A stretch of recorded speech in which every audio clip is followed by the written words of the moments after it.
ketegangan ini, antara pemerintah pusat dengan daerah menurut saya, ya akarnya itu, ya karena tadi judul kita ini kan soal, menggali akar ya, mencari solusi. Jadi akarnya itu karena tadi itu, Indonesia ini nggak punya DNA terkait dengan pelaksanaan otonomi, apalagi otonomi khusus tadi itu. Jadi sehingga, mereka tidak terbiasa hal-hal seperti ini.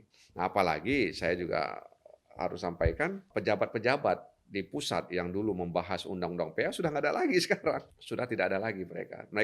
Yang terlibat maksud saya ya, yang terlibat, dalam UU PA, yang berdiskusi, bertengkar dalam UU PA itu sekarang udah nggak ada lagi, di Kemendagri juga nggak ada lagi. Orang yang terlibat ya, yang terlibat waktu itu duduk di meja, berdebat dan lain sebagainya, mencari solusi, kemudian ada ketegangan-ketegangan, itu nggak ada lagi sekarang di kementerian. Nah, dia itu juga bukan hanya di Kementerian Dalam Negeri, juga di kementerian-kementerian lainnya. Nah, sehingga yang sekarang ini mereka memang tidak punya atau tidak connect dengan undang-undang pemerintah Aceh yang mengatur kekhususan Aceh itu.